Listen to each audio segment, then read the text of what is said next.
This is a video on factoring the difference of perfect squares. So when you have perfect squares and we have a difference, that's usually something that can be factorable.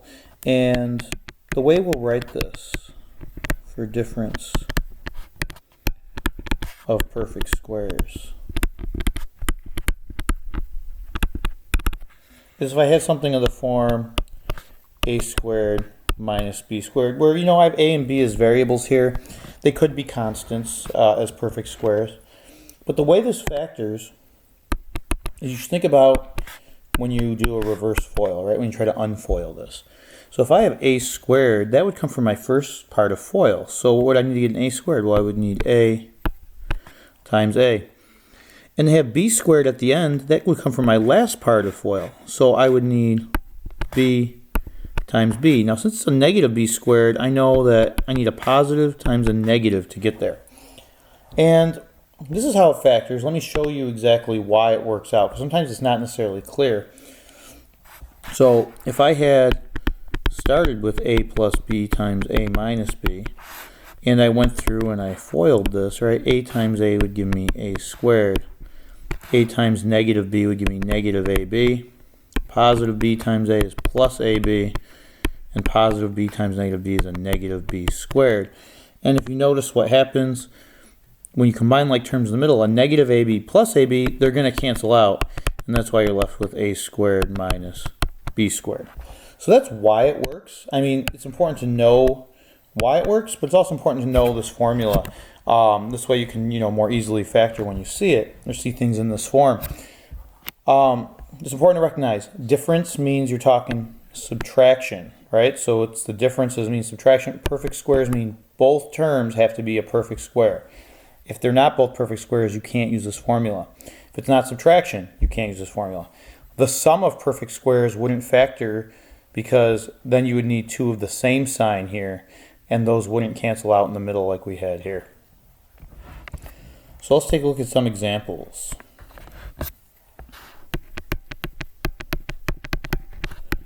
So we'll say to factor, and I'll label this one a. Suppose I had x squared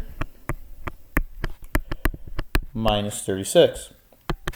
When I'm looking at this, first thing, you should always look for a GCF when you're factoring. In this case, I don't have a greatest common factor between the x squared and the 36 other than 1. So I'm going to take a look at this and I'm going to count the terms. So if I see two terms, that's what's telling me I should check to see, is this the difference of perfect squares? And in this case, x squared is a perfect square, because really that's right, x to the second power. 36 is a perfect square because it's 6 to the second power. Right? And it's a difference, right? There's a minus sign in between. So it is the difference of perfect squares. So we know we can factor it using this formula. So in our example, instead of a, we have x is getting squared. Instead of b, right, it's really 6 is getting squared. So when I fill into this formula, it's always going to be two sets of parentheses, x in the first part of each, because that's what a is. One's a positive and one's a negative, because you have to multiply to a negative, 36, and it's going to be 6 times 6. So you're really taking, the formula, and you're saying, okay, what was a? Well, a was x, so it's x times x gives me that. What was b? Well, b is 6, because 6 squared is what gave me 36, right? So it's really like the square root of this. So it's 6 times 6 there. One's positive, one's negative, because they have to multiply to a negative. And that's really it. It doesn't factor any further. A little bit later, we'll see some examples where you have to check the inside of these to see if these are perfect squares at all. In this case, it isn't. Let's take a look at another one. If I said I had 81 m squared minus 4n squared. Again, looking at this, we have to check, is this the difference of perfect squares? Well, first off, we should check, is there a GCF, right? In this case, there isn't a greatest common factor between 81 and 4, or between the m and the n. So we don't have to worry about that. And then we should say, okay, we have two terms, which makes us think, okay, is this the difference of perfect squares? Well, is 81 a perfect square? Well, yes, because it's 9 times itself. Is m squared a perfect square? Well, yes, because it's m times itself. So the first term is really 9m, the whole quantity squared, right, is really the same as 81m squared. And then it is a difference, which is what we need. Then we have 4n squared here. Well, is 4n squared a perfect square? Well, 4 is a perfect square because it's 2 times itself. N squared is a perfect square because it's n times itself. So this second part is the quantity of 2n squared. So that does show us that it's the difference of perfect squares. You should know what your perfect square factors are. So, 81 and 4 are both perfect squares. But the variables, you have to check a little bit more closely, and we'll talk about that in a minute. So when I go to use my formula, right, 2 sets of parentheses, 81m squared, we need a times a. Well, that's 9m times 9m. One of these has to be plus, the other has to be minus, because remember they have to multiply to a negative. And then b is 2n, so 2n times 2n. And then you should check to see if the inside of either of these is a perfect square. Remember, it has to be entirely a perfect square, and it has to be a difference in order to be able to factor it further. This first one's not a perfect square for anything except for the 9, which is not even a whole term, so you can't do anything with that. It's also a sum, which tells you can't factor further. The second one, same thing. The only perfect square in there I have is 9, but it is a difference, but it has to be perfect squares for both terms and be a difference, so you can't factor it any further. So that's it. We'll use this one kind of as an instructive example. If I have x to the 10th minus y to the 6th. So, first thing we should look for, is there a GCF? In this case, greatest common factor, nothing other than 1, right? This has variables of x, this has variables of y. So then you want to ask yourself, are these terms perfect squares? All right, so you have 2 terms, you try and check, see, is it the difference of perfect squares? We have a difference, but are these perfect squares? Now, it's a little tricky, but keeping in mind, if I was x to the 10th, I really want to write it as something quantity squared. The way you can get the squared is really if you have a power to a power, you multiply. So really I'm saying what times 2 would give me 10. So this is really like x to the 5th squared, because 5 times 2 will give me x to the 10th. Minus here y to the 6th. Again, I want to make this something squared. Well, what times 2 gives me 6? Well, it's y to the 3rd. In other words, you're dividing it by 2, right, to find what's on the inside. So these are perfect squares. It might not be obvious. Remember, for the exponents, the numbers themselves aren't going to be perfect squares. What really happens is that the numbers just have to be even. They have to be divisible by 2, so you could write them on the inside of here. So when I go to write this, and we'll write a little note about this in a second, 2 sets of parentheses, right? We have difference of perfect squares. We can see that there. And, what's a? Well, a is the x to the 5th, right? So whatever really half of the x to the 10th, right? Divide 10 by 2 is x to the 5 times x to the 5. Remember, one's got to be positive, the other negative to multiply to a negative. And then y to the 6th is really y to the 3rd times y to the 3rd, right? It has to be multiplied times itself. That's what makes something a perfect square, right? You'll notice that for all these examples, right? It's the same thing times itself. Don't use a different value for the first part that you would for the second part. Looking in here, neither of these is perfect squares. This is a difference. This is a sum, so that one's automatically not going to factor further. Here, this is a difference, but these aren't perfect squares because the powers aren't divisible by 2. So you wouldn't have been able to write that in a form similar to this. So the note, right, that comes from this, we'll write it out, is note a variable is a perfect square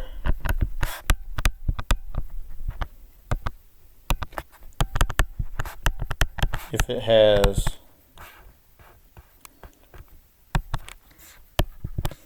an even exponent. Right? So when I say exponent, I mean the power. But the point being is that, so x to the 10th and y to the 6th, those are perfect squares because I was able to divide those powers by 2. That's what it means to have an even exponent, right? When an exponent's even, it's divisible by 2. If the exponent is odd, right, you cannot actually call that a perfect square because it's not divisible by 2, right? Odd numbers aren't divisible by 2, which really means you can't write it as a perfect power of 2. You can't write it as something squared. So that's an important note. So for a variable to be a perfect square, the exponent just has to be even. For a coefficient to be a perfect square, it has to be a number times itself, kind of like 81, 4, 36. But for variables, they just have to be even exponents. So let's use this to go on to another example. If I said we had 16x to the 8th power minus 4y to the 10th. So the first thing you should be looking for when you're factoring is a greatest common factor. In this case, between 16 and 4, we do have a GCF, right? Greatest common factor between 16 and 4 is 4. Here we have x to the 8th, y to the 10th, so we don't have any of the same variables to factor out, so we can just factor out a GCF of 4. And if you have a GCF when you factor, you always factor it to the front. So 4 comes out in front, and then you're left with, in the parentheses, whatever is left when you factor it out. So 16x to the 8th factoring out 4, remember, means divide it out. You end up with 4x to the 8th. Minus here, 4y to the 10th divided by 4 is just minus y to the 10th. Once you've done that, now you want to do what you normally would do, which means when you take out the greatest common factor in front, it stays in front for the entire problem. It should be there at the very end, remember. And then you want to look at the inside and count the number of terms you have. When you have 2 terms, you should check to see, is this the difference of perfect squares? First off, it's a difference, so it's in the running, right? So it's a minus sign in between. If it was a plus, you couldn't do anything. So it's a difference, you got a minus sign there. And then, are these perfect squares? Well, 4, is that a perfect square? The answer is yes, because it's a number times itself, right? 4 is the same as 2 times 2. X to the 8th, is that a perfect square? The answer is yes, because the exponent's even. And then y to the 10th, is that a perfect square? The answer is yes, because the exponent's even. So we can make our 2 sets of parentheses right away. For 4x to the 8th, remember you want to write, whatever was getting squared, right, to give you 4x to the 8th as the a times a. So 4 is really 2 times 2, right? X to the 8th, remember how it works for the variable part. It's going to be, right, divide it by 2, kind of like what we did up here, right? We divided the exponents by 2 to figure out what these would be. Right, so I wrote it out formally, but really you should just know if it's an even exponent, you can divide it by 2 to find its square root.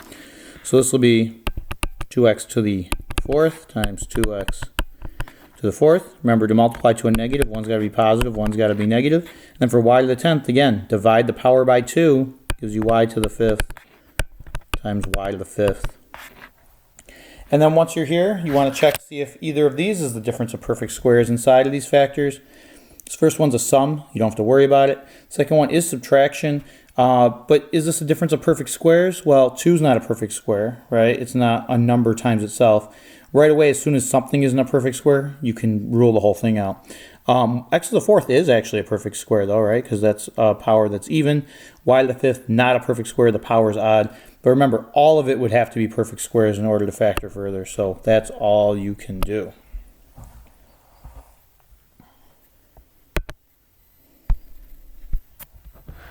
Let's try another one. I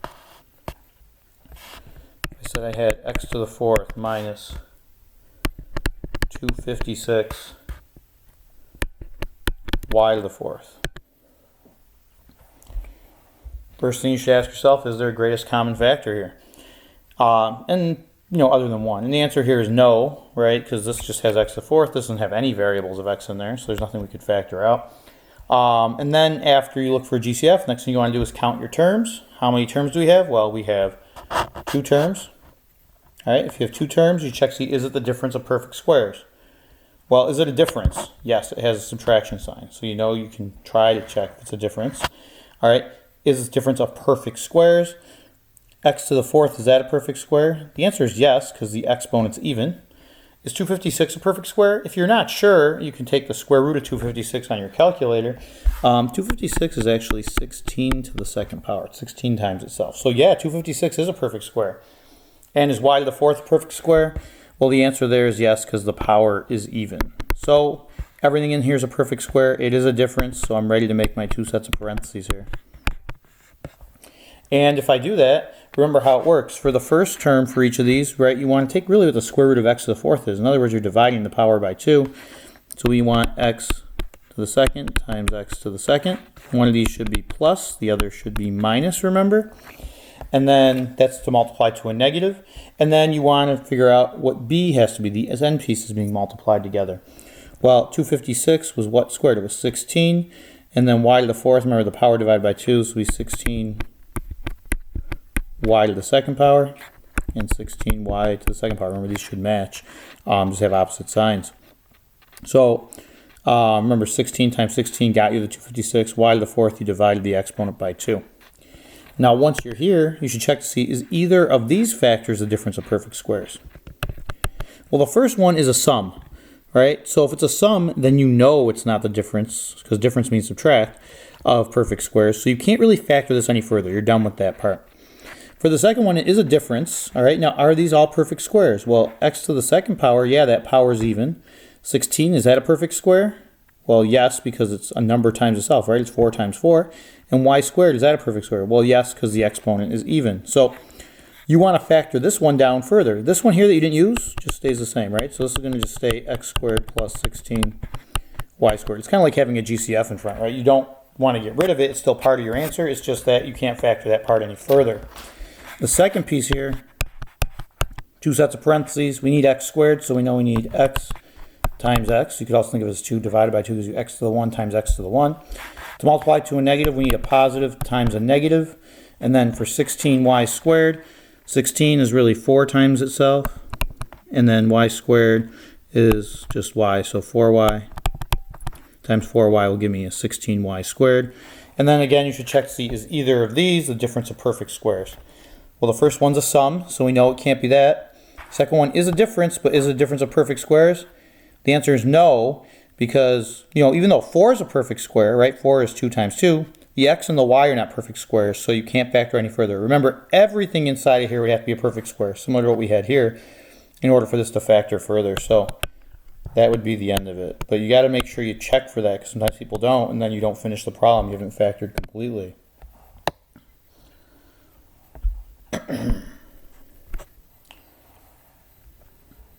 What if I gave you this? If I said I had 9x squared minus 36x.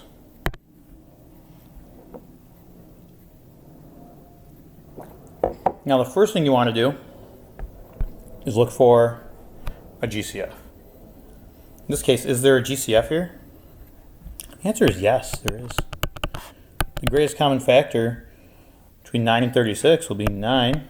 Between the x squared and x, remember, it's just x. It's the lowest power you see because it's the largest one they have in common.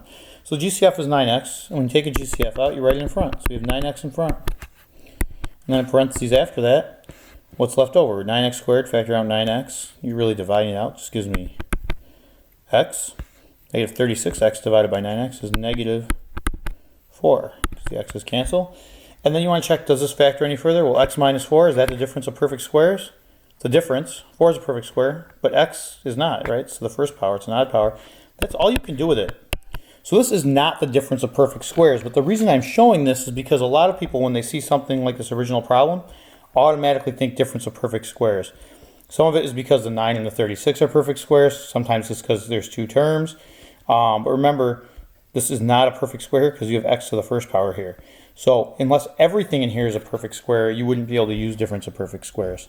And also, you should always make sure you're looking for that greatest common factor first. If you don't do that first, you might make errors later. Let's just take a look at a couple more. If I had 3z to the fourth minus 75y squared. First thing you should look for when factoring, GCF. In this case, is there one? Well, between 3 and 75, they actually share a common factor of 3. Sometimes people miss that part. You have a z to the fourth here and a y to the second. Since they're different variables, there's no common factor from there. But you do have to factor out the GCF to the front. So 3 is out in front, and then what's left over? Well, you'll have 3z to the fourth, factoring out 3 gives me z to the fourth.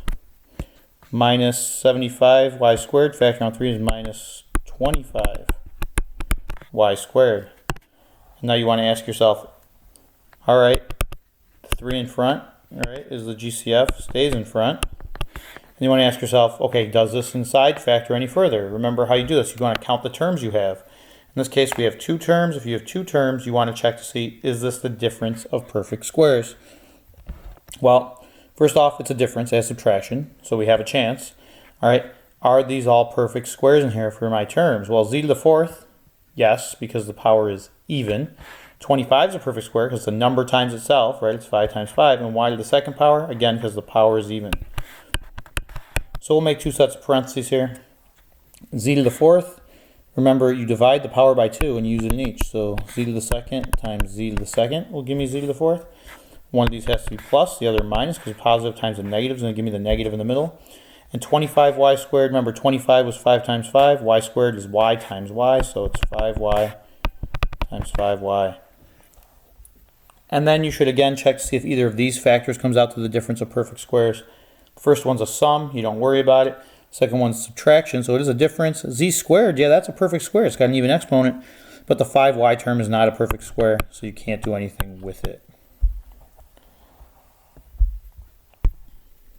And we'll just look at one more.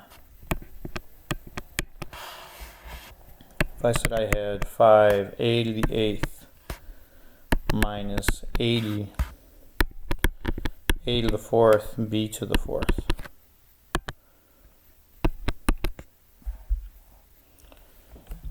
First thing when you're factoring, always look for a GCF. In this case, do I have one? Well, I've got 5 and 80, share a common factor of 5. I have a to the 8th and a to the 4th, so I know I can take out a common factor of a to the 4th from those, right? That's, you know, the lowest power of a you see because it's the largest one common to both of them. And this has a b to the 4th, but this doesn't, so you can't take out any b's to the 4th. So, remember how it works. You write the GCF in front, you got 5a to the 4th. In the parentheses after it, it's what you get when you divide it out or factor it out. So 5a to the 8th, factoring out 5a to the 4th, we'll just leave it with a to the 4th. Minus here, 80 divided by the 5 gives me 16. A to the 4th, taking out the a to the 4th will cancel, and then b to the 4th stays, so minus 16b to the 4th is my second term inside. Once you factored a GCF to the front, remember the GCF stays in front, so 5a to the 4th stays. And then you want to take a look at the inside to see if it factors any further. On the inside of this one, I have 2 terms. When I have 2 terms, I should check to see, is this the difference of perfect squares? In this case, it is a difference, so we know we have a chance. And then you want to check each term. A to the 4th is a perfect square because the power is even. 16 is a perfect square because the number times itself, right? 4 times 4 gives me 16. And b to the 4th is a perfect square again because the power is even. So since everything here is a perfect square and we have a difference, we know we can make 2 sets of parentheses. To get a to the 4th, remember how it works. You divide the power by 2. We take a squared times a squared. One of these should be positive, the other negative to multiply to a negative. And then 16b to the 4th. 16, remember we said was 4 times 4. b to the 4th, remember divide the power by 2. So we get 4b squared and 4b squared. And then lastly here, you want to check, are either of these difference of perfect squares, right? Can you factor any further? This first one is a sum. If it's a plus sign in between, when you have a sum of squares, that can't be factored. So when you see this, even though these are all perfect squares, the sum tells you can't go any further. A squared minus 4b squared, subtraction means it's a difference. Are these perfect squares? Well, yeah, a is to an even power. 4 is a number times itself, right? And then b squared is b is to an even power. So the parts that don't factor any further, just leave as is, right? So 5a to the 4th stays that, times a squared plus 4b squared, so that all just dropped right down. And then this last factor factors further. For a squared, we need a times a, right? 2 divided by 2 gives me a to the 1, if you want to think about it that way. So a times a, one's positive, the other's negative. To get 4, what number times itself gives you 4? Well, that's 2 times 2. To get a b squared, you need b times b, so it's plus 2b minus 2b. And then once you're there, again, you should check each of these to see if they're difference of perfect squares. Neither of them are. The first one's a sum, so we know it's not a difference. The second one's a difference, but none of the terms are perfect squares. Remember, you would need all of the terms to be perfect squares in order to factor it. So that is it. So this one's a little more complicated. You know, I took out a GCF. You also had to do the difference of squares twice in there. But it's really the same process over and over again.